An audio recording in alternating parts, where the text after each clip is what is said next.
بسم الله إن الحمد لله نحمده ونستعينه ونستغفره ونعوذ بالله من شرور أنفسنا ومن سيئات أعمالنا من يهدي الله فلا مضل له ومن يضلل فلا هادي له وأشهد أن لا إله إلا الله وحده لا شريك له وأشهد أن محمدا عبده ورسوله صلى الله عليه وسلم بلغ رسالة وأدى الأمانة ونصح الأمة وجاهد في الله حق جهاده حتى أتاه اليقين. Barcha alemlerini yoktan bar kılıp, terbiyelep, rızıklandırıp duruşu, özümüzün Rabbimizga, özümüzün ilahimizga barcha maqtovlar, özümüzün barcha maqtovlarimizni, barcha takbirlarimizni, barcha tasbihlarimizni, barcha g'iybatlarimizni bir kimga da ulush chiqarmisha angina biz bag'ishlaymiz. Ham o'zimizning kimchiliklarimizdan, Alloh taoladan afv so'raymiz, tavbalar keltiramiz. Ham o'zimizning noshar ishlarimizdan, noshar niyatlarimizdan Alloh taolaga sig'inamiz. Ham agar da Alloh taolo birsin xoyqilga ko'ndirsa, o'zining nuruna kiritsa, onu hiç bir kim adashtıra almaz. Kimni Alloh taolo adashtirsa, kimdan Alloh taolo shu nurni, o'zining hikmatli dinin kishining yuragidan mahrum etsa, ona bir kim de bera olmaz. Shu zo'r Allohning zo'r bo'lagi. Ham shahad beraman, shunliqda Allah'tan başka layıklı rövüşte gıybet kılırda hiçbir zat yok. Mer Allah özüne layıklı barcha gıybetlerimizge. Hem şahad biramin, şınlıkta Muhammed ol Allah'ın elçisi, Allah'ın peygamberi, Allah'ın suyuklu kulu. Sondan soň indi kardeşlerim, biz bik kurkan, bik büyük, bik de zor, bereketli aya girdik. Ol Ramazan ayı. Hem elbette Ramazan ayının faziletleri bik zor. Ol başka aylar şekilli tügül. Ramazan ayı başka aylarının hocası, başka aylardan bik zor dereceler bilen ayrılıp dura. Elbette bu ayrını sen de min de ayırıp çağırmadık. Bunu Allah Teala özü jidiqat kök üstünden ayırıp çağırıp girdi bizge. Hatta biz haman da Allah Teala'ga nıgrak yakınayır işinge. Hem özümüzden kılan ıgnaqlarımızı kişirlü işinge. Hem bu bizge karata Allah'ın bizge bergen bik zor nimetlerinden. Allah Teala şu ay turunda ayta. شهر رمضان الذي أنزل فيه القرآن هدى للناس وبينات من الهدى والفرقان.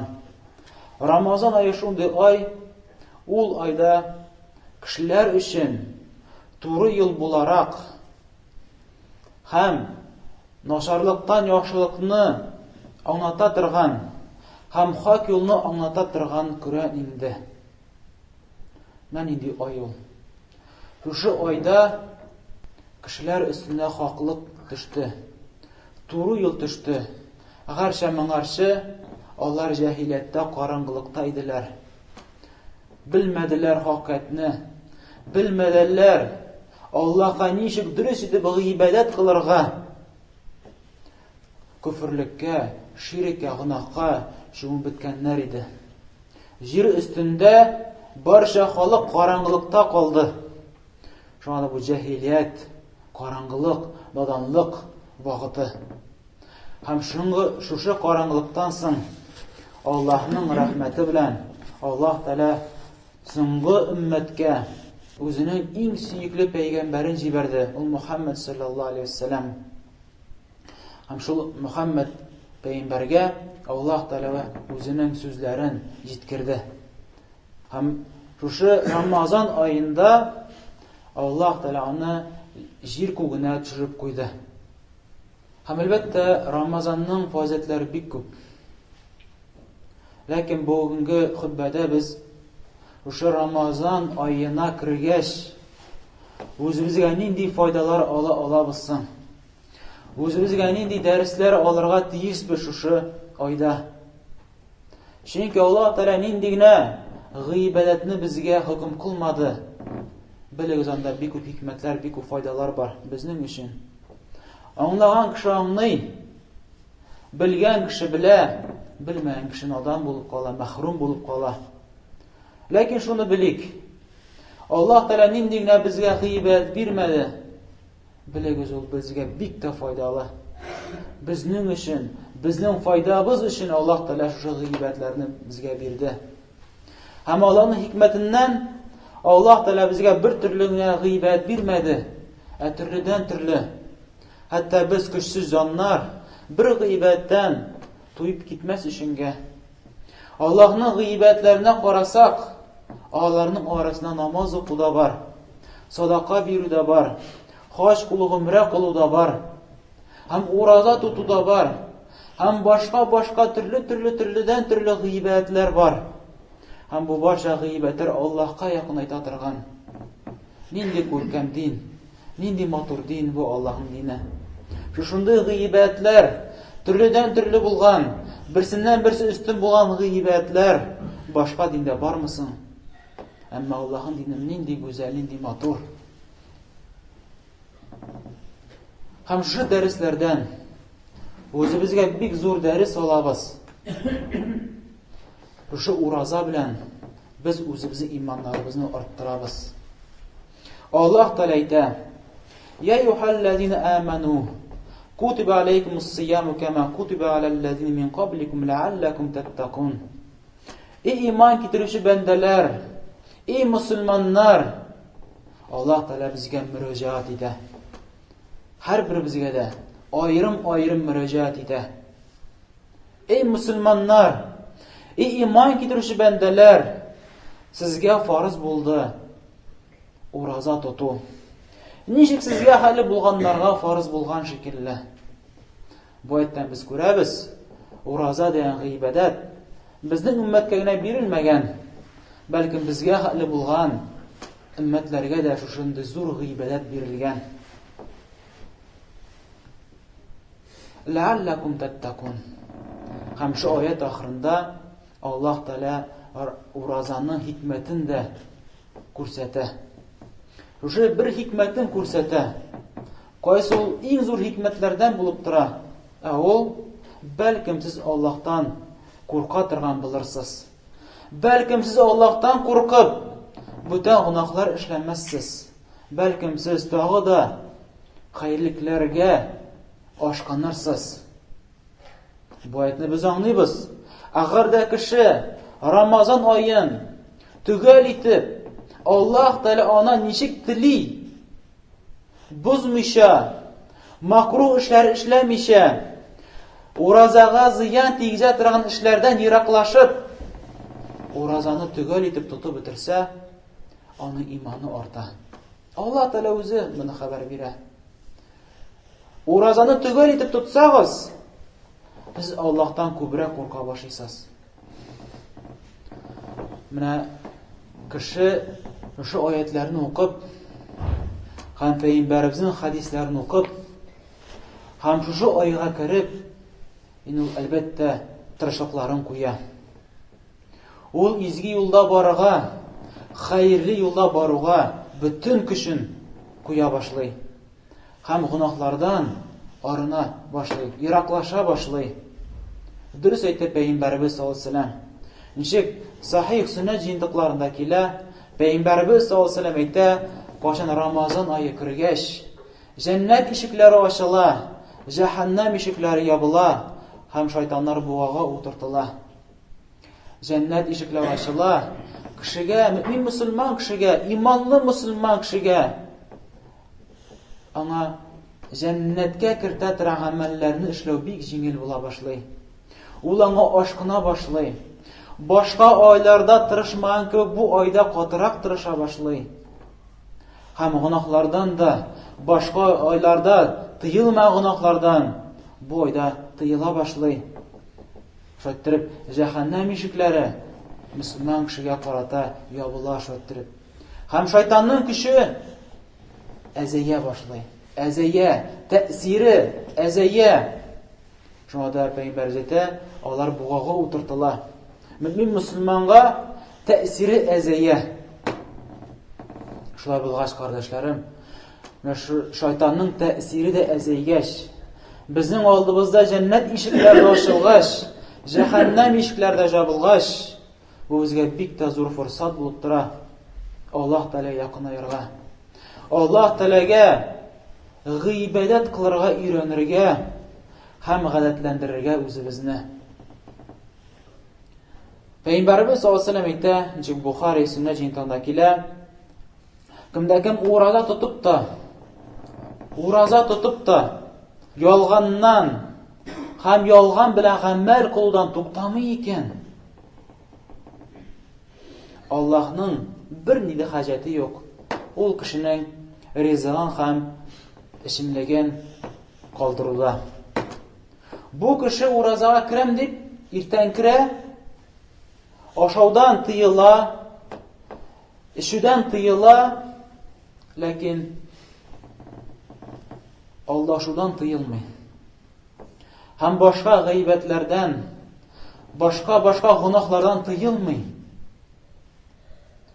Һәм Пәйгамбәр әйтә, менә мондый кешенең уразасына Аллаһның бер хаҗәте юк. Ягъни Аллаһ Тәгалә мондый ураза кирәк түгел. Ягъни бу килеп чыга, Аллаһ Тәгалә аның уразасын кабул итми. Кабул уразалардан түгел. Менә уразага биреләсе зур әҗир саваплар аңа ирешми. Менә мөселман кеше, әз генә булса иманда булган мөселман кеше, уже Пәйгамбәребезнең хадисен ишетеп әлбәттә куркып кала. Һәм уразан бозылмасын дип үзен һәр вакытта күзәтә. Менә шайтан ул тәрбияли үзен. Үзен тәрбияли гынахтан тыелырга. Менә Рамазан айы нинди тәрбияче ай икән. Мәдрәсә айы икән. Кешене нинди хәерлеккә тәрбияли. Һәм әлбәттә без ошо хәдисләрне ишетеп, әлбәттә без гынахлардан күпме булдыралар, зирак булырга тиешбез. Тәрбиялә үзеңне. Читен булса да, авыр булса да, гынахлардан тыел. Әгәр дә син шушы айда да тыела алмасаң, әгәр дә бу айда да син туктамасаң, инде айларда син туктарсың соң. Менә Аллаһның хикмәтләреннән Аллаһ Тәгалә шайтыр безгә гыйбадатларны бирә. Һәм төрле гыйбадатларны бирә. Һәм кеше төрле яктан шайтыр гынахлардан тыелырга өйрәнә. Карыйга менә намаз укуны. Аллаһ Тәгалә әйтә: "Ватлу ма уха илейка минал китаб, ва акимус салата, инна салата танха анил фахша'i вал мункар, ва лизикруллахи акбар, валлаху я'ламу ма таснаун." Сиңа китаптан сиңа индирелгәнне укы, ягъни кешеләргә җиткер. Һәм шушы китапта булган әйберләрдән вакимус сала, намазыңны торгыз, намазыңны укы. Шынлыкта намаз тыя кешене фахишәлектән һәм гынахтан. Һәм Аллаһны искә төшерү ул иң зур әйбер. Һәм сез кылган эшләрегезне Аллаһ Тәгалә һәрберсендә белеп тора. Менә бу әйтеңне без карыйк. Бу әйтә без күрәбез. Әгәр дә кеше чынлап та намазны хакыйкый рәвештә укый икән, төгәл рәвештә укый икән, аның намазы тыя башлый кешене. Аның намазы кешене гынахлардан тыя башлый.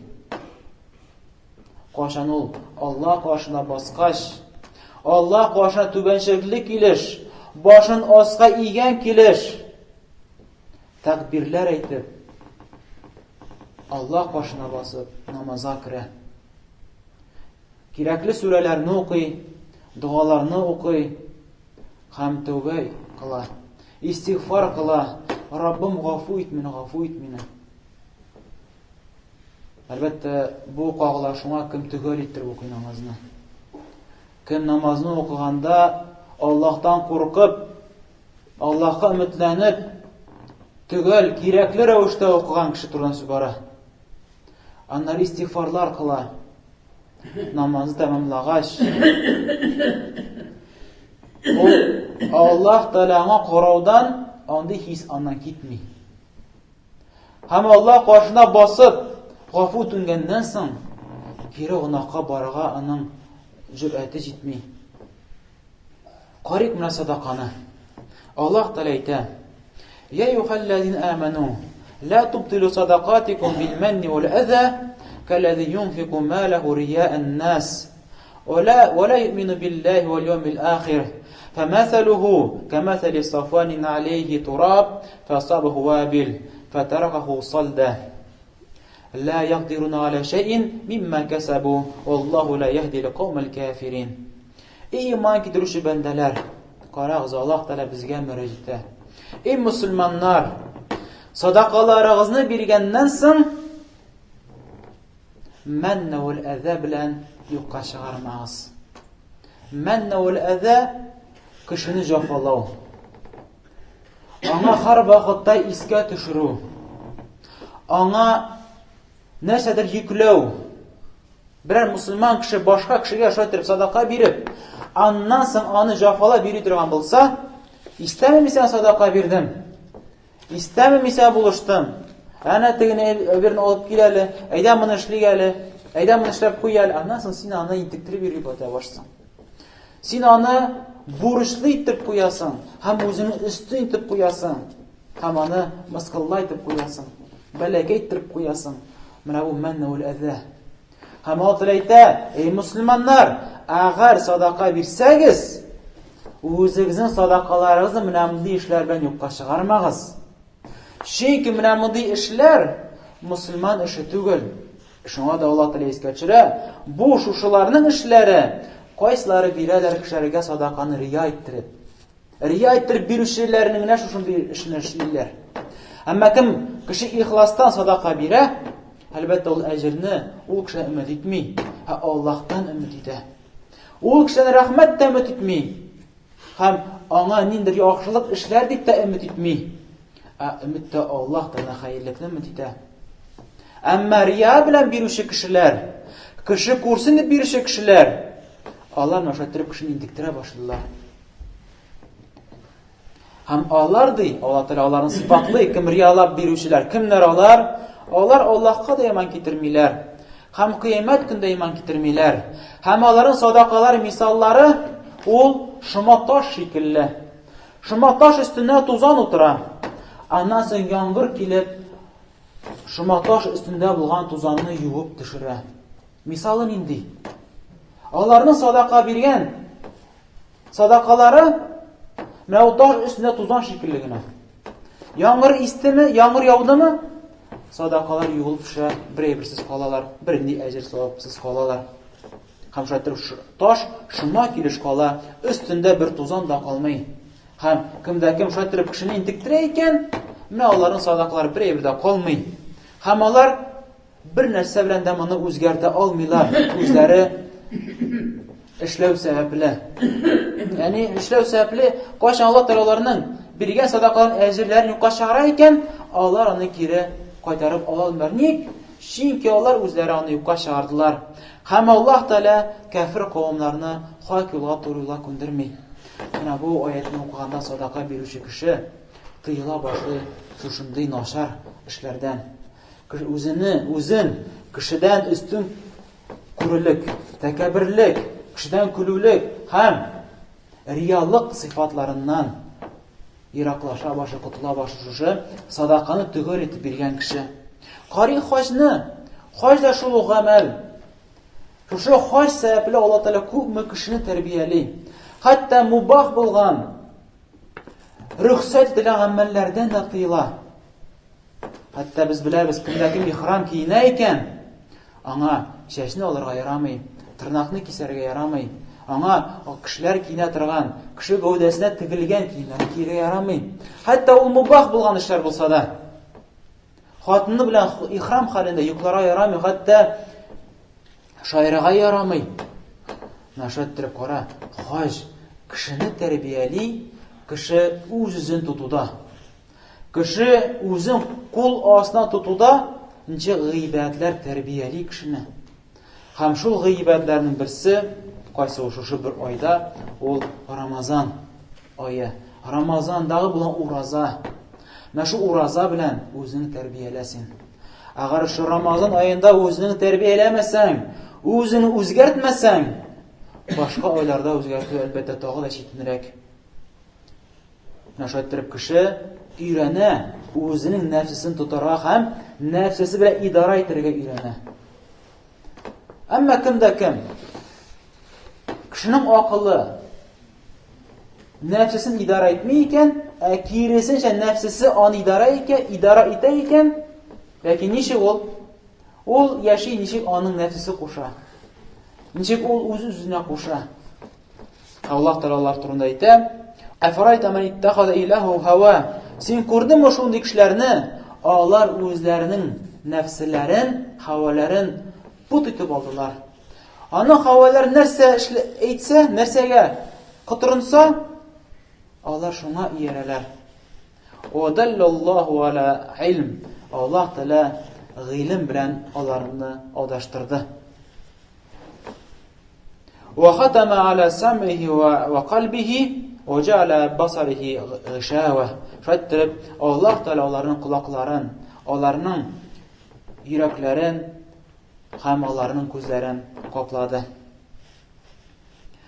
Фәмән яһдиһи мин баъдиллаһ. Аллаһ Тәгаләдән соң кем соң инде шушындый кешеләрне туры юлга күндерә алсын? Агар да Аллаһ Тәгалә аларны, шушындый кешеләрне кайсылары хаваларына иярәләр икән, кайчан Аллаһның аятларын ишетәләр, игътибар итмиләр. Чөнки алар нәфселәре алар өчен кадерлерәк Аллаһның сүзенә караганда. Алар үзләренең нәфселәренә, үзләренең теләкләренә иярәләр. Шушыннан соң Аллаһ Тәгалә гыйлемгә нигезләнеп, ягъни беләләр, Аллаһ Тәгалә белә. Ягъни Аллаһ Тәгалә белә, ул кеше хаклыкка лаеклы түгел, ул кеше җәннәткә лаеклы түгел, ул кеше хәерле юлга лаеклы түгел. Һәм Аллаһ Тәгалә аның күзен каплый. Күрә, ләкин гыйбрәтләнми. Кулавын каплый, ишетә Аллаһның аятларын, ишетә хадисләрне, ишетә вәгазьләрне, ләкин бер тәэсир юк. Аллаһ Тәгалә каплый аның йөрәге уйламый, фикерләнми. Менә шушындый хәлгә кеше җиткәннән соң, кем соң инде аны хак юлга туры юлга күндерә алсын? Аллаһ Тәгалә аны шулай итеп ыргытканнан соң, шушындый хәлгә төшергәннән соң, афәлә тәзәккәрун, әллә моның турында уйлап карамыйсызмы дип Аллаһ Тәгалә әйтә. Шулай итеп, кардәшләрем, менә шушы Рамазан ае безне тәрбияли. Үзебезне кулга тотарга, гынахтан тыелырга бик зур тәрбия булып тора шушы Рамазан ае. Һәм шу Рамазан аенда без үзебезгә зур тагы файда алабыз. Без Аллаһның рәхмәте белән, Аллаһ Тәгалә безгә вәгъдә кылган әҗр савапларга өметләнеп, син үз-үзеңне гадәтләндерәсең. Үз-үзеңне тырыштырып гадәтләндерәсең Аллаһка күркәм рәвештә гыйбадәт кылырга. Аллаһ Тәгалә әйткәнчә Бухари һәм Муслим җинтәгендә килә, Абу Хурайра тапшыра бу хадисне. Пәйгамбәрбез саллаллаху алейһи ва сәллям әйтә: "Кемдә кем Рамазан аен иманлы рәвештә һәм өметләнгән рәвештә Рамазан аен тотып чыкса, ураза тотып чыкса, Аллаһ Тәгалә аның барча гөнаһларын гафу итәчәк." Менә күрүче Аллаһның рәхмәте. Бер ай буе Рамазан аен ике шарт белән иманлы рәвештә Аллаһка ышанган хәлдә, Аллаһның вәгъдәләренә ышанган хәлдә, рия белән түгел, Аллаһ өчен генә Аллаһ күрсен. Мисал беренче шарты, икенче шарты өметләнгән хәлдә. Син өметләнәсең, Аллаһ Тәгалә миңа әҗр савапларын бирәчәк. Аллаһ Тәгалә минем гөнаһларымны гафу итәчәк. Менә уразамны тотып бетермен, иншалла Аллаһның рәхмәте белән. Һәм Аллаһ Тәгалә минем гөнаһларымны гафу итәчәк дип, синең тулы өметләнүң бар Аллаһ Тәгаләгә. Менә шушы хәлдә ураза аен тотып чыксаң, Аллаһ Тәгаләнең вәгъдәсе, Аллаһның вәгъдә кыла, барча гөнаһларың гафу кылыначак. Шулай Бухари һәм Муслим җинтәгендә килә, Пәйгамбәрбез әйтә: "Кемдә кем Рамазан аенда төнге намазларын турып чыкса, төнге намазларын укып чыкса, ягъни бу таравих намазлары дип атала, imanlı rәвештә, шулай ике шарт белән, imanlı rәвештә һәм өметләнгән рәвештә Аллаһ Тәгаләнең барча гөнаһларын гафу кылачак. Кеше шулай итеп, шушы вәгъдәне ишетеп, хәтта таравих намазлары узын булса да, үзен тырыштыра, үзен сабырлыкка өйрәтә, үзен түземлек белән сугара һәм имам укып бетергәнче сабыр итеп шушы төнге намазларын, таравих намазын укып чыга. Чөнки ул белә, әгәр дә укып чыксам, Аллаһ Тәгалә барча гөнаһларымны гафу кылачак. Күпме ничә еллар буе нинди генә төрле гөнаһларым юк. Ничек соң аннан котылып бетерергә була? Менә Аллаһның рәхмәте белән Аллаһ Тәгалә сиңа шуны зур бүләк бирә. Ләкин әлбәттә ул бүләкне эшләп алырга кирәк. Лаеклы булырга кирәк ул бүләккә. Менә Аллаһ Тәгалә сиңа юлларын күрсәтә. Шушы юлларына тотын син.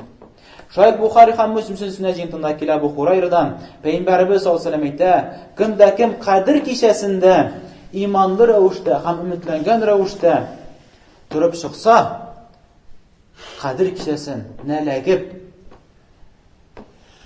тәһаҗҗүд намазларын, таравих намазларында турып чыкса, шулай Аллаһ Тәгаләнең барча гөнаһларын гафу кыла." Шулай та Пәйгамбәрбез саллаллаһу алейһи ва сәллям Бухари һәм Муслим сүннәтендә килә бу хадис.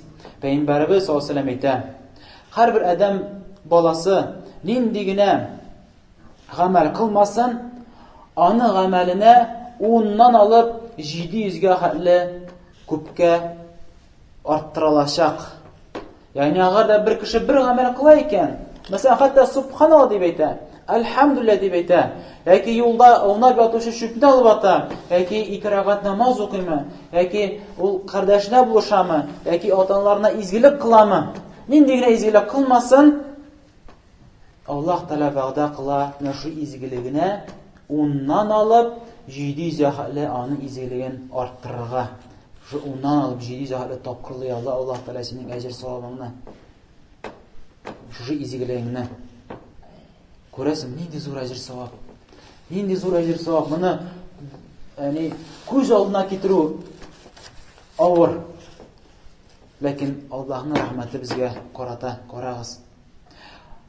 Аннан соң Аллаһ Тәгалә әйтә: "Мәгәр уразадан башка." Уразаның әҗр савабы икенчерәк бирелә. 10ннан алып 700гә генә тапкырданылмый. Ураза шундый гыйбадәт, аны хәтта фәрештәләр язып белмиләр, ничек аның шигендә язарга белмиләр, әҗр савабының күплеге булу сәбәпле. Ничек Пәйгамбәрбез саллаллаһу алейһи ва сәллям әйтә: "Ураза шундый гыйбадәт, аңа мисалы юк. Андый башка гыйбадәт юк." Шуны зур гыйбадәт, үзенә күрә гыйбадәт түре. Әйтә Аллаһ Тәгалә: "Мәгәр ураза ди. Ураза минем өчен ди. Әгәр дә минем өчен тоткач, аның әҗр савабын мин үзем бирәчәкмен. Үзем бирәчәкмен кыямәт көнендә. Аның ураза тотуына карап, ул аны төгәл тотып бетердеме? Ул уразасын бузмадымы? Ул макрух эшләрен эшләмәдеме? Ул ихластан тоттымы? Әнә бу эшләргә карап, Аллаһ Тәгалә сиңа үзе кыямәт көндә уразаңа әҗр савабын бирә торган булачак." Аллаһ Тәгалә дәвам итә. Ни өчен соң Аллаһ Тәгалә шулай итеп уразаны аерып чыгара?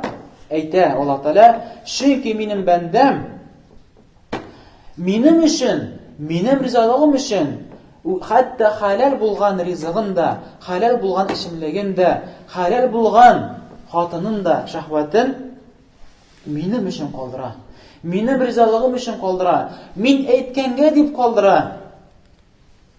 Шуның өчен мин аңа үзем бирәчәкмен уразага булган әҗр савабны." Һәм ураза тотучыга, Пәйгамбәрбез әйтә, һәм ураза тотучыга 2 шатлык. Беренчесе авыз ачканда. Әлбәттә бу шатлыкны беренчесен без һәрберебез туябыз. Шатланабыз: "Әлхәмдүлилләһ Раббым, бийек син Раббым, мактау сиңа Раббым, мөмкинчелек бирдең безгә шушы көнне тотып бетерергә." Бит күпме кешеләр бар, алар Рамазанга да ирешмәделәр. Күпме кешеләр булдылар, алар бу дөньяны калдырып киттеләр, Рамазанга да керә алмадылар. Мин Аллаһның рәхмәте белән тотып бетердем, авызымны ачтым. Күпме ширле кешеләр бар, әйе тотасылары килә, ләкин тота алмыйлар. Һәм күпме шушы нимәттән мәхрум кылган кешеләр бар. Ураза турында уйламыйлар, көннәрен, көндезләре ашап йөриләр. Ләкин әлхәмдүлилләһ, Раббым, син алар шикелле мине кылмагансың. Әллә бу шатлык түгелме, кардәшләрем? Әлбәттә, бик зур шатлык. Шушы Аллаһның сиңа күрсәткән нимәтенә шатланасың. Һәм шатланасың, әлхәмдүлилләһ, менә сиңа Алла рөхсәт бирде. Менә хәзер аша инде. Менә хәзер аша инде дип Алла сиңа рөхсәт бирде. Һәм син ашыйсың, һәм үзеңнең тәнеңне җанландырасың, җал иттерәсең. Бу беренче шатлыгы. Икенче шатлыгы үзенең Раббысы белән очрашкач. Үзенең Раббысы белән. Кыямәт көндә барчаларыбыз Аллаһ каршылап басачак без, кардәшләрем. Һәм менә синең үлчәвеңдә уразаларыңны күреп, Аллаһ каршында син уразалы булган хәлдә басып торганда, бик тә шатланачаксың. Әлхәмдүлилләһ, әлдә тотканмын дип, Аллаһ шушы вакытта, бик тә читен булган вакытта, бик тә авыр булган вакытта, син бик тә каты шатланачаксың. Һәм Пәйгамбәрбез дәвам итә, һәм ураза тотучының авызыннан килгән ямсыз тәмсез ис Аллаһ каршында ул исле майданда тәмлерәк. Ни өчен соң ул исле майданда тәмлерәк? Кешенең авыздан чыккан тәмсез исләр, чөнки аның менә бу авыздан килгән тәмсез исе ул Аллаһка гыйбадәт кылу сәбәпле чыккан әйбер.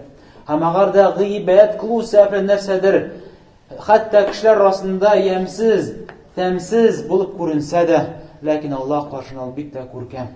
Чөнки ул аңа гыйбадәт кылудан килеп чыккан әйберләр. Мәшәттер кеше шушы хәдисләрне укып, әллә ул дәртләнмиме?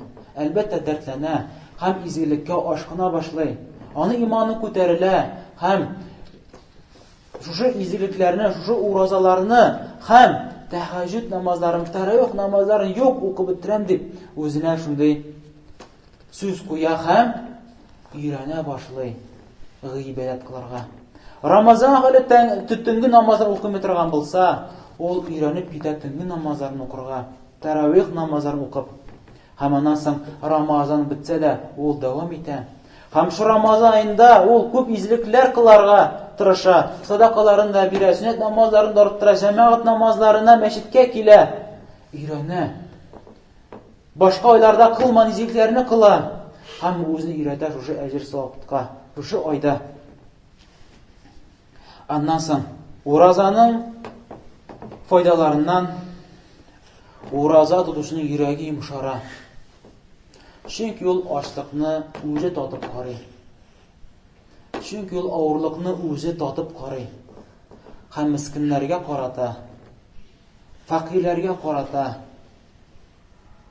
һәм хәтта хатынсыз булган яки ирсез ятучы хатын-кызларга карата аны йомшаклыгы пәйда була башлый. Һәм йөрәге йомшара башлый. Һәм аларга изгелек кыла башлый. Һәм әлбәттә изгелек кылганда, аларга карата изгелек кылганда, ул моны башасында Аллаһ өчен генә эшли. Аллаһ Тәала сыйфатлы андый кешеләрне «Ва ta'amuna ta'ama ala hubbihi miskina wa yatima wa asira». Мал-мөлкәтне яратып та, әйе, мал-мөлкәтне кем яратмасын? Һәрберебез яратабыз мал-мөлкәтне, ризыкны, өйдә булган мал-мөлкәтләрне, кулыбызда булган мал-мөлкәтләрне һәрберсен яратабыз. Һәм аны аерыласы да килми, аны туздырасы да килми. Ләкин җәннәткә керүчеләрне Аллаһ Тәала караз ничек сыйфатлый. Алар шушы мал-мөлкәтне, ризыкны яратып та, алар барыбер мискиннәрне, ятимнәрне һәм әсирләрне ашаттылар. Үзләреннән чыгарып аларга бирделәр. «Иннама нут'имукум ливаджхиллаһ». Һәм алар әйтәләр: «Без сезне Аллаһ өчен ризыкландырабыз. Аллаһ өчен сезгә ризыкларны бирәбез. Ла нуриду минкум җазаа ва ла шукура». Без теләмибез сездән берни дә аңа җавап, сездән яхшылык, изгелекне, һәм теләмибез без сездән рәхмәт дигән сүзне ишетүне. Менә бу мөселманның сыйфаты шушы була да инде. Алар кешеләргә хәерлек кылганда, изгелек кылганда, аларны ризыкландырганда, Аллаһ җиңнә моны эшлиләр. Һәм бигрәк тә шушы айны. Бигрәк тә шушы айда без үзебезне шушы әйберләргә, тәрбияләргә тиешбез. Һәм без моны өчен, кайдан без моны үрнәк алабыз? Безгә үрнәк булучы Пәйгамбәрбез Мөхәммәд саллаллаһу алейһи ва саллям. Ничә ул күп хадисләрдә килә. Бер генә хадисне түгел, бәлкем берничә хадис килә. Хабиб ибн Кайм рахмеллаһ моның турында Задул Мәгъад китабында хәбәр бирә. Шунда Пәйгамбәрбез саллаллаһу алейһи ва саллям ул иң юмартлысы ди. Рамазан аенда булмаганда да ул иң юмартлысы. Ләкин Рамазан ае җиткәч, ул тагы да юмартлырак була. Һәм Рамазан аенда ул тагы да арттырган садакаларны, изгелек кылуларны, Коръән укуларны, зикрләрне, тәсбихләрне, намаз укуларны һәм иктикафны. Рамазан ае җиткәч, Пәйгамбәрбез саллаллаһу алейһи ва саллям шу изгелекләрне арттыра торган булган. Һәм шуңа сәләфләребез дә әйткән, шушы ай ул Коръән ае, Коръән уку ае һәм кешеләрне ризыкландыру ае. Бу сәләфләрдән килгән сүз. Үзебезгә үрнәк булучы, туры юлда булучы, изге юлда булучы безнең имамнарыбыз, галимнәребез, сахабаларыбыздан килгән сүз. Рамазан ае ул Коръән уку ае һәм кешеләрне ашату ае. Шуңа да бу безгә зур форсат була. Бу безгә зур форсат. Күпме синнән көчең җитә. Инде син башкаларга изгелек кыл, ризыкларындыр башкаларны. Күпме әз булса да син аларга ризык өләшергә тырыш. Чөнки аның бөтен хәерлесе синең үзеңә әйләнеп кайта торган була.